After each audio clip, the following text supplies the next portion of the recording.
Wuchang Fallen Feathers looks mesmerizingly beautiful. Wuchang Fallen Feathers is only just coming out, but somehow we've already seen this story before. It starts with a stunning video game developed in Asia, one with atmospheric visuals, rich cultural references, and a powerful female lead. It garners glowing previews, gets fans talking, and then, like clockwork, a certain corner of the Western gaming press begins clearing its throat. This isn't a theory, it's a pattern recognition observation based on how Access Media game journalists seem to operate. You see, over the last year, we've seen this type of coverage provided for both Stella Blade and Black Myth Wukong. One dared to present a hyper-feminine protagonist without apology. The other, despite record-shattering sales and critical praise, was criticised by game journalists more for its content creator guidelines than its achievements. Both were caught up in the same manufactured outrage cycle, cherry-picked quotes, moral panic headlines, and demands for ideological conformity. Wuchang, for better or worse, checks every box to become part of this content machine. After all, it's a beautiful folklore-rooted action RPG made in Chengdu, starring a traditionally attractive cursed pirate warrior woman. It's unapologetically stylized, deeply embedded in Chinese myth, and shows no interest in conforming to the current Western activist trends that seem to be plaguing Californian game design. Therefore, many believe it will quickly become the subject of cultural hit pieces. A Reddit thread from r/Kotaku in action summed it up plainly. This will be the next target, not because it's bad, not because it's offensive, but because it's not trying to win the right kind of praise. And so here we are again at the beginning of a cycle we all know too well. The headlines aren't here yet, but we can hear them being drafted. I am Lady Decade. Hit that subscribe button as it's time to talk about what could quickly morph into the next Stella Blade style outrage. Let's be honest, when it comes to visual design, Wuchang Fallen Feathers puts most modern Western games to shame. It's bold, beautiful, and actually looks like artists, not committees, made it. And while new releases usually come with a nasty price tag, you don't have to pay full whack. If you pre-order the game right now, you can use my affiliate link to grab Wuchang for a ridiculously huge 32% off the release price. In fact, I can get you huge money off of Expedition 33, Stella Blade, Black Myth Wukong, as well as thousands of other quality games. Happy shopping, and I hope you enjoy the rest of this video. If Wuchang feels familiar already, that's because the blueprint for this backlash has already been field tested, and Stella Blade was the last proving ground. Released in April 2024, Shift Up's sci-fi action RPG made waves not just for its polished gameplay and arresting visuals, but also for the immediate reaction it sparked from a familiar chorus within the Western gaming media. Mainstream coverage was just as swift, with many outlets zeroing in on Eve's design. Her sleek, unapologetically stylized appearance became the story. IGN France notoriously described her as a doll sexualized by someone who's never seen a woman, a line so farcical that it was later retracted, but not before setting the tone for the wider media narrative.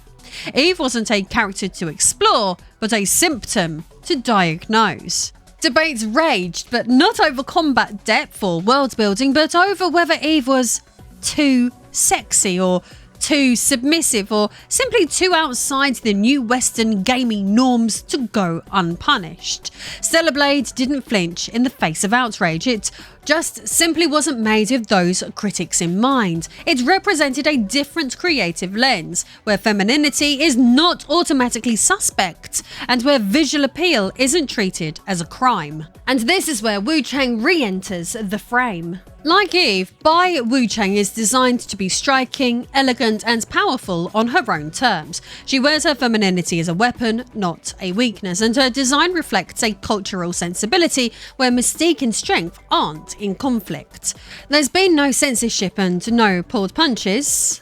Well, at least not yet, but Stella Blade proved it doesn't take much to trigger a media cycle, just a character who doesn't fit broke the mold. And while Stella Blade may have taken the first blows, it wouldn't stand alone for long. Just a few months after the Korean game hit the market, an even bigger title from China would make headlines, not for what its characters wore, but for what its developers refused to let them say. Shortly after Stella Blade lit up social media with arguments over cleavage, character design and cultural double standards, Black Myth Wukong arrived, and the conversation abruptly shifted from skin to speech. Released on the 20th of August 2024, the game didn't just perform well, it rewrote records. Developed by Chinese game studio Game Science, Wukong sold 4.5 million copies in its first 24 hours, peaked at 2.1 million concurrent Steam players, second only to PUBG, and hit 18 million sales within 2 weeks. By every commercial metric, it was a historic success. But, questionably, the coverage didn't match the accomplishment. Instead, the focus shifted to a set of content creator guidelines issued prior to the launch. These outlined prohibited topics such as politics, COVID-19, and what the publisher labelled as feminist propaganda and fetishization, essentially anything likely to spark negative discourse. Whether this was a preventative PR move or simply a reflection of China's stricter media environment, it was all the invitation Western media needed to reframe the story. Outlets like the BBC and Forbes cast Wukong not as a cultural milestone, but as a vessel of censorship and authoritarianism. Once again, the actual game, its folkloric depth, its meticulous combat design, and the fact that it was built on a $95 million budget was buried beneath headlines about values and virtue. The implication wasn't subtle. If the developers didn't play by the ideological rules, their success came with an asterisk. What happened to Wukong wasn't new. It followed the same arc as Stella Blade, a non-Western game released on its own terms, only to be received not with engagement but suspicion. First, the appearance wasn't right, now the policies weren't right, and in both cases the press didn't critique what the games offered, but what they refused to perform. And this is the air Wuchang is now breathing. It doesn't need to replicate Wukong's mechanics or message to attract the same scrutiny, it merely needs to exist. Like Wukong, it draws from its own cultural mythos. Like Wukong, it aims to be art before ideology. And like Wukong, that alone may be enough. With the precedent firmly established by Stella Blade and Black Myth Wukong, Wuchang Fallen Feathers now enters the global spotlight with all the markings of the next controversy. Developed by a Chengdu-based studio called Lindsay, founded in 2016, Wuchang shares the same traits that earned its predecessors both admiration and scrutiny. Stunning visuals, cultural specificity, and a stylized female lead who refuses to apologize for existing on her own terms. In other words, it already ticks every box that tends to agitate the usual suspects in Western games media. But despite these similarities, Wuchang still has artistic merit standing on its own, two very sexy feet. Built using Unreal Engine 5, Wuchang offers a hauntingly beautiful take on Ming Dynasty China, an eerie folklore-drenched setting filled with flickering lanterns, ruined temples, and grotesque supernatural horrors. It's a deliberate aesthetic choice rooted in regional storytelling and myth, rather than recycled Western tropes. And it's all anchored by the game's protagonist, Bai Wuchang, a cursed pirate warrior afflicted with the feathering disease, which transforms her left arm into a monstrous feathered limb, granting her supernatural powers at the cost of her humanity. Bai's design is no accident. She's graceful, dangerous, and unapologetically beautiful. Her outfits range from ceremonial robes to ornate armor, some of which are tied to pre-order tiers and deluxe editions. Some are elegant, others theatrical, and all of them are intentional. Like Eve before her, Bai is crafted to reflect the tone and mood of her world, not to fulfill an external checklist of modern ideological expectations. And that, more than any specific design choice, could be what provokes the loudest reactions. Over 60% of users who've wishlisted Wuchang on Steam also played Black Myth Wukong, signalling a clear appetite for Eastern-developed myth-inspired action RPGs that don't follow the familiar Western formula. This overlap isn't a coincidence, it's a cultural trend gaining momentum. Studios like Lindsay are tapping into a growing market of players hungry for games that prioritize atmosphere, artistry and mechanical depth over political posture. Whether or not Wuchang will follow the precise trajectory of its predecessors remains to be seen, but if the patterns hold, and they usually do, it won't need to make a statement to spark debate. It just needs to be released. Bearing this in mind, it doesn't take a leaked memo or a spiteful review to see what's coming. Anyone familiar with recent patterns can already spot the warning signs, not about Wuchang Fallen Feathers as a game, but about the storm of discourse that's likely to surround it. Because if there's one thing that reliably agitates a certain subset of Western games media, it's a title that refuses to follow their unspoken rules, and Wuchang hits every tripwire on their Outrage radar. First, it's developed in China. That fact alone is enough to draw a geopolitical side-eye in today's climate. Instead of being celebrated as a fresh cultural perspective in gaming, Chinese-developed titles are often treated with skepticism, especially when they dare to be good.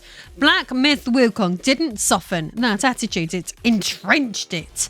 And with Wuchang emerging from Chengdu-based studio Lindsay, the same reaction feels all but guaranteed.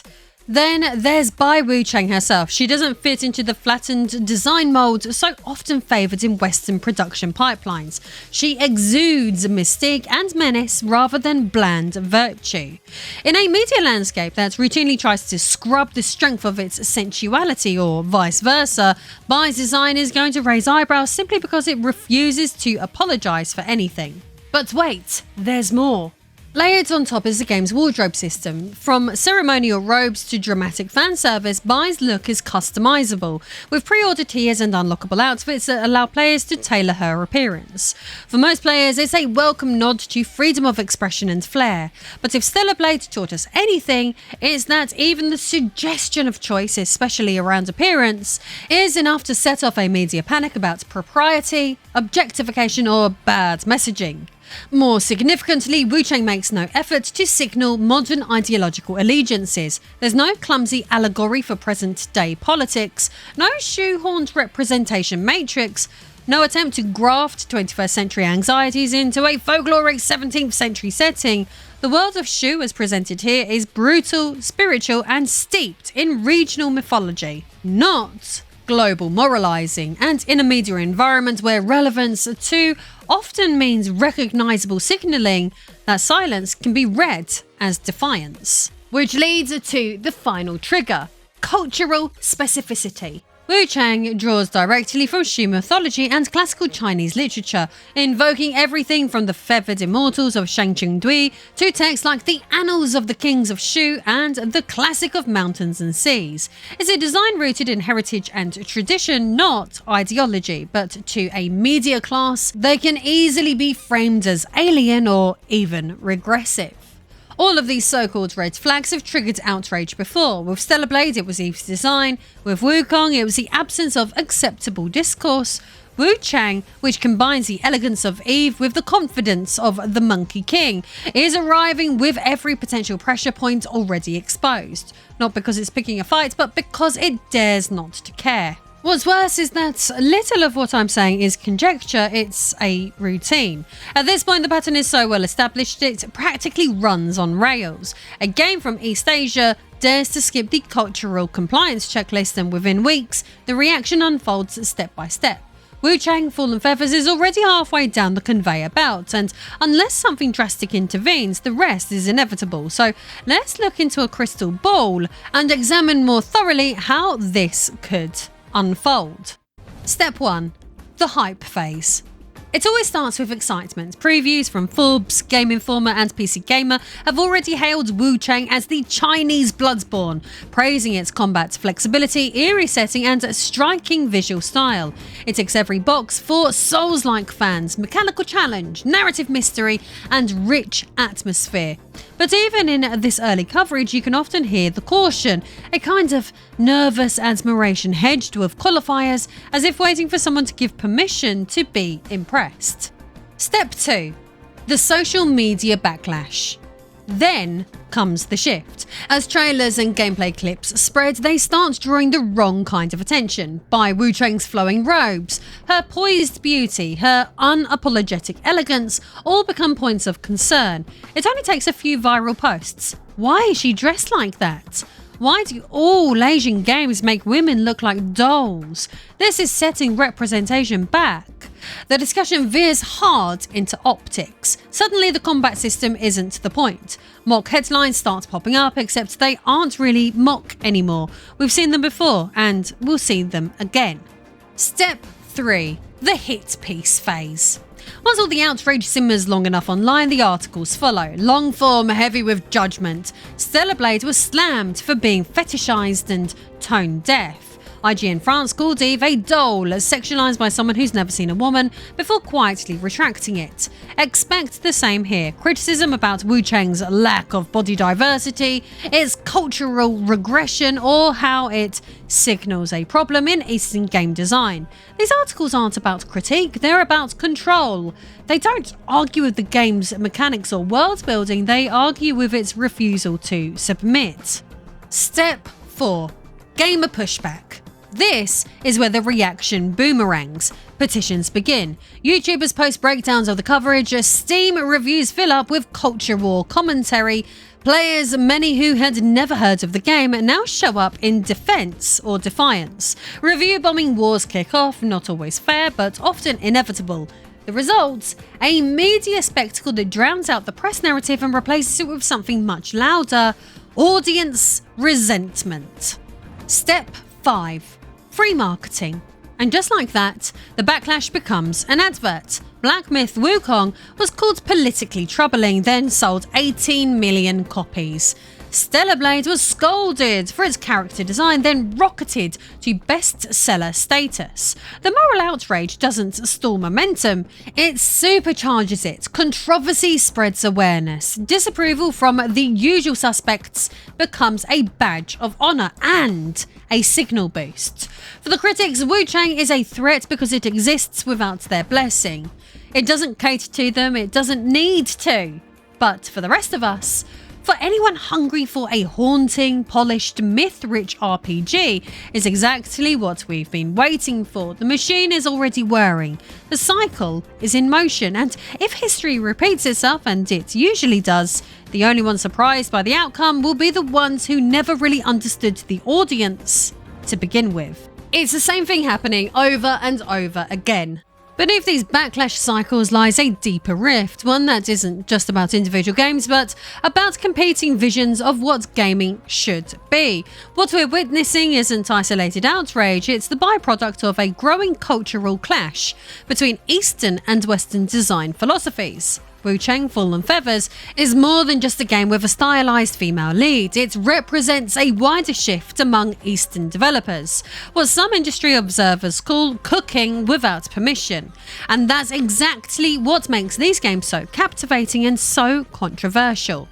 In China, South Korea, and increasingly across Asia, developers are no longer asking what Western critics expect. They're building games for players, not pundits. The focus is on immersion and fantasy, not messaging or moral pre-clearance. In the West, the AAA industry has spent the last decade contorting itself into something painfully self-aware. Investor decks, consultancy firms, and brand strategists now hold more sway than directors or designers. Games are too often constructed not as entertainment, but as products of committee-approved messaging. What matters isn't what the player does, but whether the game says the right things. Mechanics take a backseat to morality plays, art direction bows to social media optics, and everything is dipped in the beige sauce of market-tested inoffensiveness. By contrast, Eastern developers are doing the opposite. They're making games that let players say something. Games like Black Myth, Wukong and Wuchang don't interrupt you every 5 minutes to explain their worldview. They invite you into theirs, dense with mythology, unfiltered by Western shorthand and unconcerned with ticking boxes. They don't waste your time translating every cultural nuance into something palatable. They respect the player's intelligence and curiosity, and my lord, who on earth would have thought that the players would appreciate that, hey? It's not just a difference in philosophy though, it's a difference in efficiency. Black Myth Wukong reportedly cost under $100 million to make, and yet it looks and plays like a blockbuster. Meanwhile, Western studios regularly burn through double or triple that on projects that collapse under their own weight. The lesson is clear: when you prioritize art, vision and gameplay over corporate messaging, cinematics and live service bloat, the result isn't just more compelling, it's more sustainable. Wuchang reflects this quiet revolution, a game steeped in local tradition, powered by modern tools and designed with the player in mind. It isn't trying to pick a fight, it isn't pushing a manifesto, it simply exists on its own terms. And in the current climate, that becomes a subversive act. What's quite telling is that the outrage cycle surrounding games from the East has not emerged in a vacuum. It's enabled and often fueled by an industry that's been quietly collapsing for over a decade. Gaming journalism, once a vital part of the ecosystem, is now a fractured, shrinking space.